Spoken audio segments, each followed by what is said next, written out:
జగన్ ఒకవేళ జైలు పోయినా ఇంట్లో పోయినా ఒకటే. కొంచెం పైకి షర్మిల ఉందా? వాళ్ళు బయట కొట్లాడుకుంటారు, ఇంట్లో కలిసి ఉంటారు. అడవికి రాణి వాళ్ళ అమ్మ ఉందా? పెద్దాపులి. జగన్ గారు ఉన్నారా? అతన్ని తట్టుకోవడం ఎవరితోటి కాదు, డబ్బుతోని కానీ రాజకీయంతో కానీ రౌడిజం తోటి కానీ. ఒకటి బాగినాడు బాబాయ్ తండ్రికి తగ్గ కొడుకు అనుకున్నాడు. ఆ తండ్రి వాళ్ళ బాబు కొండారెడ్డి తగ్గట్టున్నాడు. నేను చూసిన పులివెందలో వాళ్ళ తాతను రాజారెడ్డిని ఇట్లా పట్టుకుంటే నలుగురు గర్లేరు, ఇట్లా ఉంటాడు.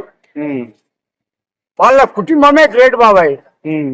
వాళ్ళని తట్టుకోవడం ఎవరితోటి కాదు. అంటే కొంతమంది అంటున్నారు ఏదైతే ఉందో వాళ్ళు చేసిన అక్రమాలకు కానీ అందుకనే కేసులు పెట్టి జగన్ లోపల దోయాలంటున్నాడు. బాగును మా నాన్న సీఎం అనుకో, నేను డబ్బు సంపాదించావు బాబాయ్. మరి అలా తప్పే ఉంది.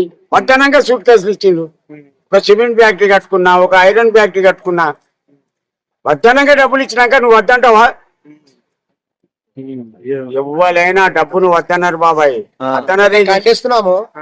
జగన్మోహన్ రెడ్డి గారిని అరెస్ట్ చేసింది ఆయన డబ్బులు సంపాదించారని కాదు. ఈ విషయం చాలా గమనించాలి. వాళ్ళ నాన్న వైఎస్ రాజశేఖర గారు ముఖ్యమంత్రి అయ్యారు కాబట్టి ఈయన సంపాదించారని కేసులు పెట్టలేదు. వాస్తవం జరిగింది అది కాదు. వాస్తవం జరిగింది ఏంటంటే వైఎస్ రాజశేఖర గారు హెలికాప్టర్ ప్రమాదంలో మరణించారు. మరణించిన తర్వాత ఆయన పాదయాత్ర చేశారు. పాదయాత్ర చేసి ఎవరైతే మరణించారో వైఎస్ రాజశేఖర గారు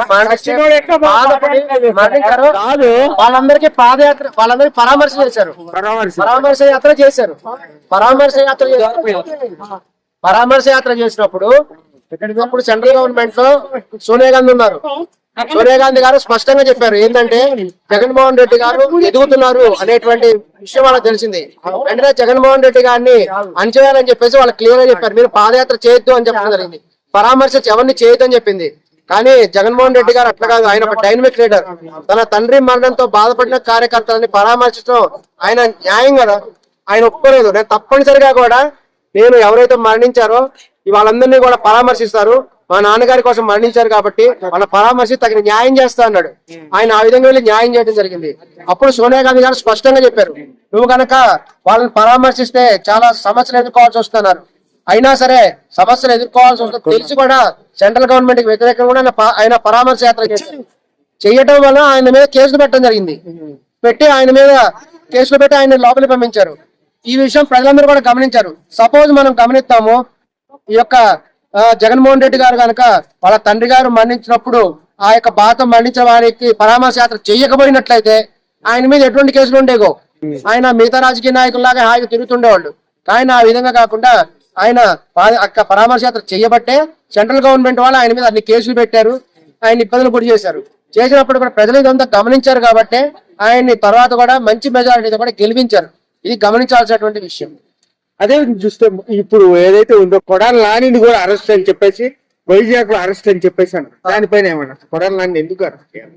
ఖచ్చితంగానండి కొడాలి నాని గారిని ఖచ్చితంగా అరెస్ట్ చేస్తారు. ఇందులో ఆశ్చర్యపడాల్సిన విషయం ఏం లేదు. ఎందుకంటే వైఎస్ఆర్ కాంగ్రెస్ పార్టీ అధికారం ఉన్నప్పుడు ఈ కొడాలి నాని గారు ఇంకా విపరీతమైనటువంటి కామెంట్స్ చేయడం జరిగింది.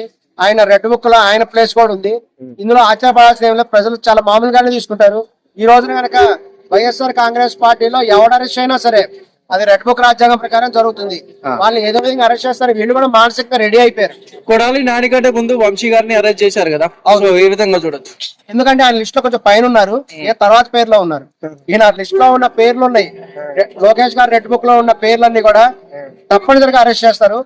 వాళ్ళు ఎవరైనా రాజకీయ నాయకులు ఎలక్షన్ లో గెలవాలంటే కొన్ని హామీలు ఇస్తుంటారు.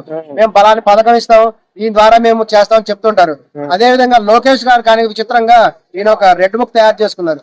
మేము కనుక అరెస్ట్లన్నీ చట్టబద్ధంగా చేస్తున్నారు లేదంటే రాజకీయ కక్షతోటే కావాలని చేస్తున్నారు? వాస్తవం చెప్పాలంటే ఇది రాజకీయ కక్షతోనే చేస్తున్నారు. కానీ మన దేశంలో చట్టబద్ధంగానే అరెస్ట్ చేయాల్సి వస్తుంది. అరెస్ట్ చేయాలంటే చట్టబద్ధంగానే చేయాలి. రాజకీయ కారణాలు ఉన్నప్పటికీ కూడా చట్టబద్ధంగానే ఏదో ఒక కేసు చూపించి వాళ్ళ దగ్గర ఉన్నటువంటి మైనస్ పాయింట్ తీసుకుని లేదంటే ఏదో ఆరోపించో వాళ్ళ మీద కేసులు పెట్టడం జరుగుతుంది. కేసులు పెట్టి చట్టబద్ధంగానే అరెస్ట్ చేస్తారు. అందులో మనం ఏం క్వశ్చన్ చేయలేము. కానీ కారణం రాజకీయ కారణాలే. ఖచ్చితంగా రాజకీయ కారణాల వల్ల అరెస్ట్ చేస్తున్నారు. దీనివల్ల వాళ్ళకి పోయేది ఏం లేదు. ప్రజలు ఆల్రెడీ అందరికి అర్థమైపోయింది. రాజకీయ వాస్తవం చెప్పాలంటే వైఎస్ఆర్ కాంగ్రెస్ పార్టీ నాయకులందరూ కూడా మానసికంగా రెడీ అయిపోయి ఉన్నారు. ఏదో రోజు అరెస్ట్ అవుతారు, చివరికి జగన్ గారిని కూడా అరెస్ట్ చేస్తారు అనేటువంటి భావన కూడా ఉంది. ఆయన అరెస్ట్ అయినా మనం ఆశ్చర్యపోకర్లేదు. అంటే ఎన్ని రాజకీయ పగల కోసం ఈ పగల కోసమే ఒకరిని గెలుచుకొని ఒకరిని గెలుస్తుందా? ప్రజలకు ఏమన్నా అభివృద్ధి చేసే అవకాశాలు ఉన్నాయంటారా? ఖచ్చితంగా చాలా గమనించాల్సిన విషయం. ఖచ్చితంగా కూడా ప్రజలకు అభివృద్ధి చేయాలి. ఈ యొక్క ప్రస్తుతం ఉన్నటువంటి ప్రభుత్వం కూడా సెంట్రల్ గవర్నమెంట్ తో పోరాడాలి. ఎందుకంటే సెంట్రల్ గవర్నమెంట్ ఆల్రెడీ మనల్ని మోసం చేసింది. ప్రత్యేక హోదా ఇస్తామని చెప్పి ప్రత్యేక హోదా ఇవ్వలేదు. ప్రత్యేక హోదా ఇవ్వకపోవడం వల్లనే ఆంధ్రప్రదేశ్ రాష్ట్రం ఈ రోజున డెఫిషియన్స్ లో ఉంది. ప్రత్యేక హోదాకి సరిపడినటువంటి ఫండ్స్ ఇస్తా ఉన్నారు, ఆ ఫండ్స్ కూడా ఇవ్వలేదు.